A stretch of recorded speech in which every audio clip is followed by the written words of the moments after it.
See, we all know this phrase, observer is the observed. See, this phrase has been made very popular by Jiddu Krishnamurti. Actually, this phrase has become popular through him. In many of his talks, he used to use this phrase, the observer is the observed. So, in today's episode, we'll try to understand this, what this actually means. Now, in our general parlance, in our general day-to-day, let's say, understanding things or seeing things, when I say, let's say if I look at a tree, do I become a tree? Does that mean observer becomes the observed in that sense? If I am observing the tree, do I become the tree? Is that the true meaning of observer becoming the observed? No, not at all. That is not the meaning. Then what is the essence? What is the actual meaning behind using this phrase? See, the whole thing that we see around, we see into divisions. We see into fragments. But the whole is a unified whole. But at this moment in time, our being is not unified. It is not one. The Upanishads are saying, Ekam Advitium. The truth is non-dual. The reality is non-dual. The word being used is Ekam Advitium. So, if I am that entity, a unified whole, without any divisions in my mind, then I will be able to I will be able to see things as they are, without any conditioning, without any priori idea, without any prejudices. But at this moment in time, when I look at things, I don't look at them as they are, whether a person or a thing. So there is a gap. This gap is because of the conditioning of the mind. So the mind is conditioned for a period of time. Teachers, synagogues, gurus, the whole past. So there is no point in blaming the past, but purifying the observer. So in this observer, observing the observed, observing a phenomena, observing a person, observing a friend, observing an enemy. See, you have divided friend and enemy. Observing something in the nature like a tree or a sunrise. So there are three things. The observer, observation, and the thing being observed. So there is a seer, that is you. Seeing, seer is drashta. Okay, seeing, drashti. You are seeing through your eyes. You are observing through your mind. You are observing through your whole being. Eyes are seeing, mind is somehow, it is making some kind of judgment. And you are looking at something, drashya. So the thing being observed, the person being observed. So there are these three things. And in these three things, there is a gap. They are not in sync. They are not in unison because of the conditioning of the mind. So when I am looking at things, I am conditioned, and hence the clarity is not clear, and hence there is a gap, and hence the observer is still has not become the observed. Let us understand this by way of a story. See, this story has been narrated by Osho many times. And he took the name of Lao Tzu in that story. Lao Tzu, a Taoist master. So in that story, Lao Tzu, every day he used to go for a walk with his friend. But that day, that friend's friend has visited. So the friend has requested to Lao Tzu and he said, "Sir, today my friend is also coming for a walk. Can he come?" Lao Tzu said, "Fine. Every day we both used to go. Today we three of us will go for a walk." So they go for a walk. And after some distance, it was a morning, they see a sunrise. And this friend, the friend's friend, who has come for the first time on the walk, he loudly utters, he says, "What a beautiful sunrise." That's it. Only that much he says. That is the only utterance. They come back from the walk. While departing, Lao Tzu tells his friend, "Please don't bring your friend tomorrow." His friend gets puzzled. His friend gets astonished. His friend asks Lao Tzu, "What is the matter, sir? Has my friend done anything wrong?" He said, "No, your friend makes a lot of noise." Your friend makes a lot of noise. Your friend is a chatterbox. To this, the friend asked, "What did he say? He has not even spoken anything. He just said, 'Wow, what a beautiful sunrise.'" Lao Tzu says, "That is it." That's how he labeled it. He didn't, so the whatever that is, the beauty of the sunrise, it is polluted by just his saying, "What a beautiful sunrise." He labeled it, he polluted it. And he has not seen the sunrise as it is. He saw it with the conditioning of his mind. The mind has already defined what is beautiness, what is ugliness. And they are his definition, they are not the definitions of existence. They are the definitions of that own person. So every day in our life, we are getting guided. We are going with our own priori ideas, with our own prejudices, with our own labels, with our own definitions. And things get polluted. So that drashti, that seeing gets polluted. So you are not able to see things as they are.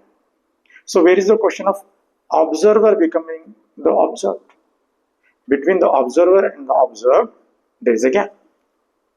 That gap is because of the vrittis, because of the modifications of the mind. You know what the Patanjali Yoga Sutras is saying? Chitta vritti nirodha. So the vrittis have to go away. The vrittis are nothing but, they are like the waves in the ocean of your mind, or they are like the waves in the ocean of your chitta. Chitta has yet not become consciousness, the pure consciousness. Why? Because the waves are still floating, they are colliding, they are making noises. And because of those noises, the mind is not still, the mind is not yet settled, the mind is not calm, and hence it is not, hence the mind, here the metaphor, the mind is not calm, it is already preoccupied, it is already in disturbance, it is already conditioned. So it is looking at things with those conditioning, with those prejudices.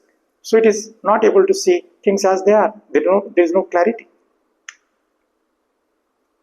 So the Yoga Sutra is saying, Patanjali is saying, Chitta vritti nirodha. So these vrittis have to go away.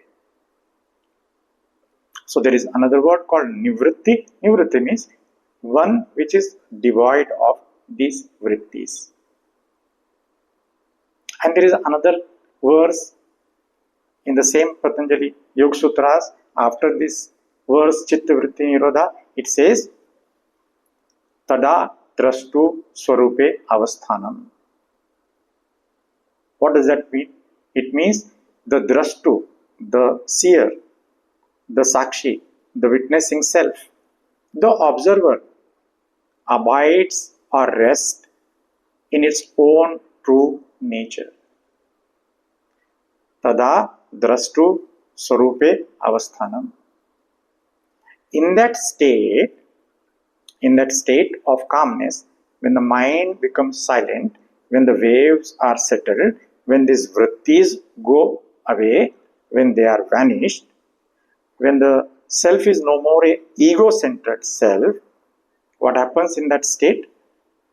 The drashtu abides or rests in its own true nature. And what is its true nature? We'll discover. So this is the reason. That's what Jiddu Krishnaki was saying. That the observer and observed are both one and the same.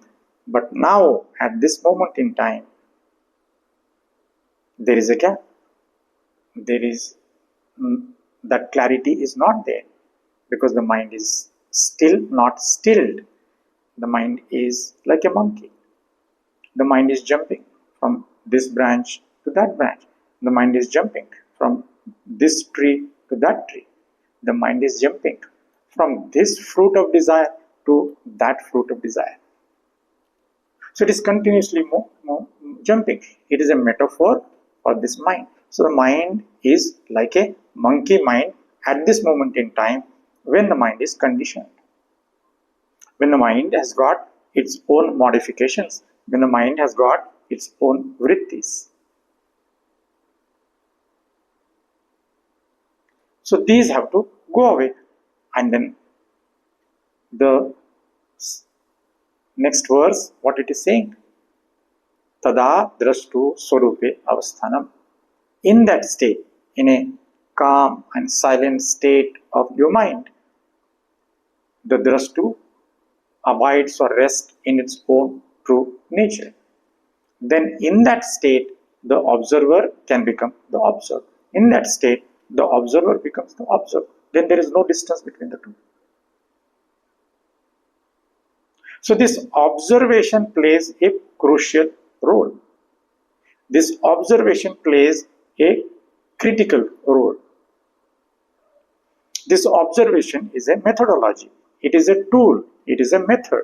And it is a process. But it is the same thing as mindfulness. The names are different. Observation, watchfulness, mindfulness. See, Osho uses these words. Watchfulness, witnessing, meditation. The Western side, they use the word mindfulness. So, dhyana, in Sanskrit it is dhyana. It is meditation. And the Western world, because of Jiddu Krishnamurti, knows this aspect by the word called observation. Observation is more a scientific word. It is prevalent in the scientific experiments. So in all scientific observations, you are the observer. But then I would like to cover, in the realm of science, when the observer comes, what happens to the reality? And in the realm of spirituality, when the witness comes, when watchfulness comes, when meditation takes place, what happens to the reality? So in both the realms, we have to see what is the nature of the reality. So in the scientific realm, when we go far deeper into the matter, when we dig that matter deeper and deeper, what happens? As the observer goes deeper and deeper, the reality is getting affected. What is happening? How the reality is getting affected? In observation, because of the observer, matter appears. How matter appears? What are particles? Electrons, protons, neutrons, bosons. These particles, how do they come? How do they arrive? What happens? So the particle is nothing but the collapse of a wave function. So prior to observation, what was there? How was the reality? The reality was in a field called quantum field. And what is the nature of that quantum field? It is infinite. It is immeasurable. And it is not here and there. It is everywhere. So it is infinite, it is everywhere, and it is immeasurable. But what happens to that reality, which is a quantum field? The moment the observer comes, that field collapses. The wave function collapses, and the reality, which is infinite, everywhere, non-localized, it manifests into this or that. So it manifests into some kind of a form. It manifests into a particle. So a form comes into existence, and this form has got attributes. What attributes?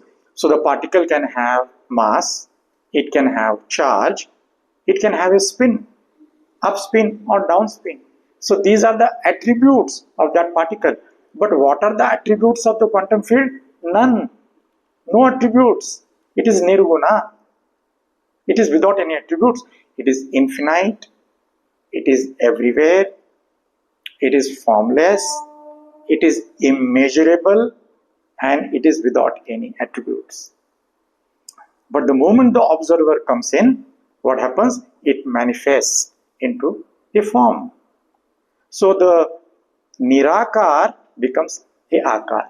So the the arupa becomes a rupa.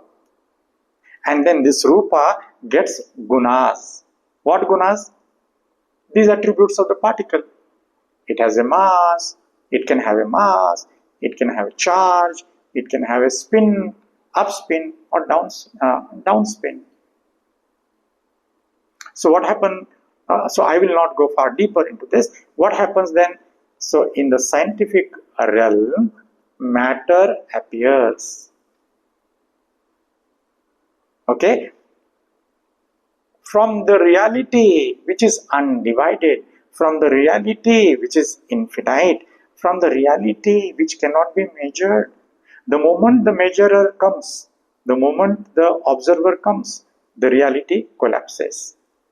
That reality disappears, and the manifested reality becomes finite. It takes a form. It takes the form of a particle. And that particle has attributes. That particle has gunas. Okay, now coming to the spiritual realm. The realm of, so I will not use the word observer. That's why, as far as I am concerned, I make these two distinctions very, very clear. So I will leave observer for the scientific realm. I will use sakshi or witness or watchfulness. When you are able to watch yourself, that we are calling witnessing. That we are calling. When you are watching outside, either a person or an object or a thing, then that is observation. Then you are an observer. So that is a scientific realm. We'll leave it at that. When you are able to look at yourself, when you are able to watch yourself, when you are able to witness your own mind, when you are able to look at your own thoughts, that we are calling watchfulness, mindfulness, or meditation, or witnessing. And then what is happening in this realm? Now see the difference, see the mystery. Here, when the witness comes in, matter disappears. Which matter disappears? The matter of your mind. What is the ultimate matter of your mind? At the top, you have this phenomena, that phenomena, you have this experience, that experience. Like the Mandukya Upanishad is dividing this into a waking body, a waking mind, and waking experiences. A dreaming body, dreaming consciousness, and dreaming experiences. A dreamless body, a dreamless mind, a dreamless consciousness, and dreamless experiences. All these experiences, when you go deeper and deeper and deeper, you will be left with only one thought, not this thought or that thought, not this experience or that experience, but the element of those experiences, the last element from which those experiences are made up of, you are left with thought. In the scientific realm, what we are saying, you and me, or this wall, we are saying it is all made up of atoms. But there you are going deeper and you are saying that atom is made up of particles called electrons, protons, and neutrons. So what you are saying? You are saying this matter is made up of particles. But even that is an old story. Now we are saying we are made of quantum fields. Okay, so if there is a wall, when I go deeper into this wall, I go into the components of that wall and I say this wall is made up of a small unit of that wall called a brick. Same like that. An atom is made up of its smaller element called the particles. So we are saying everything, the matter around us, is made up of particles.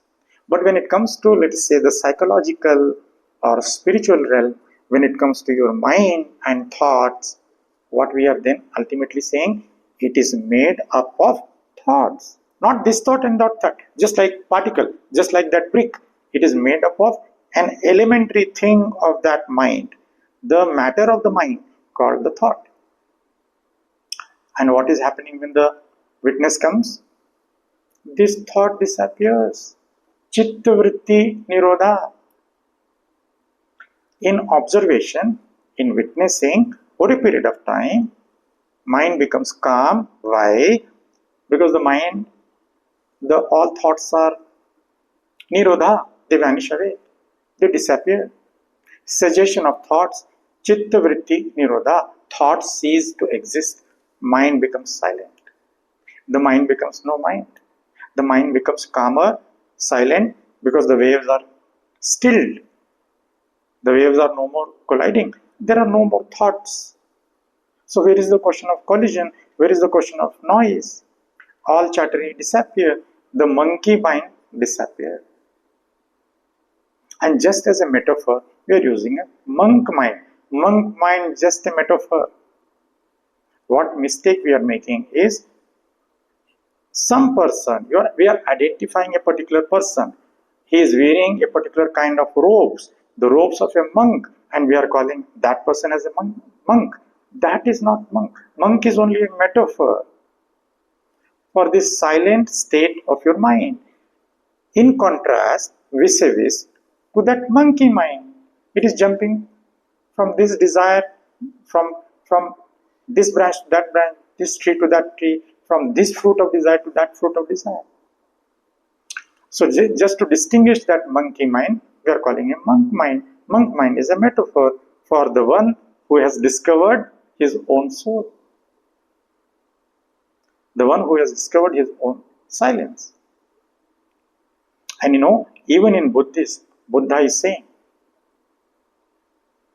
he is using a word called tathata. Tathata means seeing things as they are, as their true nature. And we are not able to see at them. Why? Because what we discuss, because of the conditioning, because of the prejudices, because of the ego-centered I, because of the vrittis, because of the modifications of the mind. And then what Buddha is saying? Buddha is saying, then you will have to attain to suchness. So in order to be tathata, in order to be able to see things as they are, you have to attain to a nature, a particular nature called suchness. And then further Buddha says, how will you attain to suchness? When you attain to shunyata. When you attain to shunyata, you attain to suchness. The same thing. Shunyata means a state of no mind, a state of silence, a state where the chattery has disappeared, a state where thoughts have ceased. matter disappeared. In science, the matter appears. In spirituality, the matter disappears. And then you attain to your own state, own true nature. That's what the second verse of Patanjali Yoga Sutra is saying. Tada drashtu swarupe avasthanam. The drashtu, that is you, the seer, the observer, that drashtu abides or rests in its own true nature. And here I was saying, let us wait. What is the true nature? The true nature is Sachitananda. Now here in this discovery, in this state, you discover your true nature. The drashtu abides rest in its true nature. What is that nature? The nature is Sachitananda. Sachitananda made of three words: Sat, Chit and Anand. Sat is truthful being, a unified being without any divisions, a true being without any divisions. That we call Sat. Sat, truth. Chit, now it is no more that Chit which was filled with vrittis. Now it is, so it is a pure Chit is your consciousness. Now it is a pure consciousness. And what is the byproduct? Sat, Chit, Anand. Anand, your bliss. That bliss is your true nature. So if these three are returning to you, if these three are slowly and steadily becoming your true nature, that is a proof that you are going closer to your true self. Because it is a byproduct. It is a nature of yourself. Sat, Chit, Anand is a byproduct. It is a nature of your true self. It doesn't come from somewhere from outside. We say gunas, attributes. So that is an attribute of your true self. Just like there is a fruit, it has a delicious taste. There is a flower, it has its own fragrance. In the same way, you have your own fragrance. You have your own taste. That fragrance and that taste is Sachitananda. That is your true nature. And in this state, what Jiddu Krishnamurti is saying, in this state, that observer becomes the observed. So the witness becomes the witnessed. The seer becomes the seen. It simply means you become the true you, because between you and true you, there is no gap, there is no distance. So the drashtu abides or rests in its own true nature.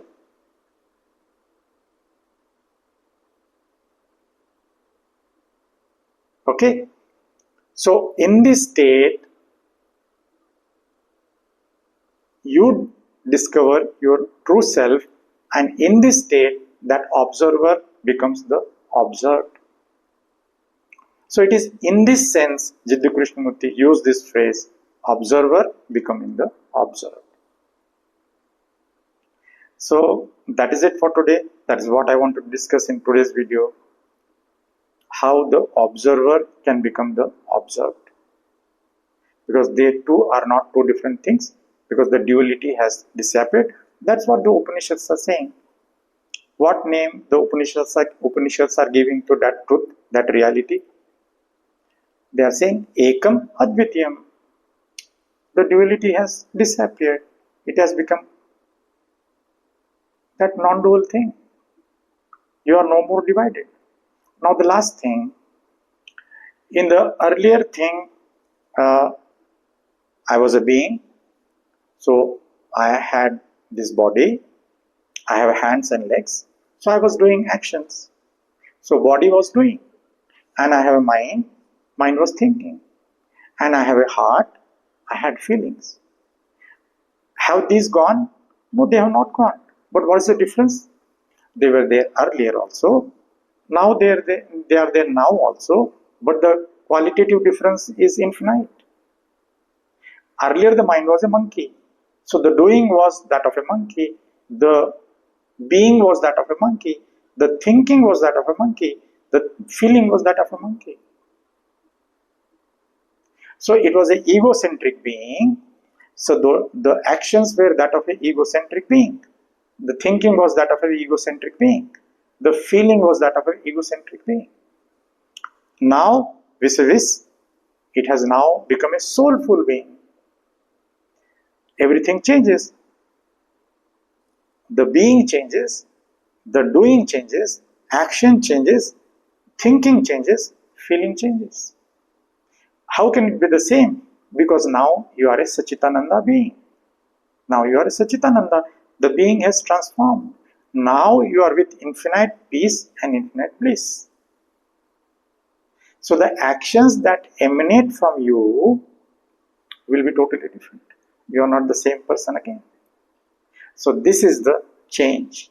So this is the transformation. Transformation because of observation. Transformation because of mindfulness. Transformation because of meditation. Transformation because of watchfulness. So that is the beauty of watchfulness. That is the beauty of meditation. It is a tool. It is a process. You adopt it. It will take time. Implement it. See the difference. You will yourself notice the difference between the earlier you and the now you, the transformed you, the Sachitananda sitting in you and me and waiting for eternity. So that is it for today. I will stop. We will again talk. Let us talk on some other topic in the next video. So that is it for today. Thank you for listening. Thank you so much.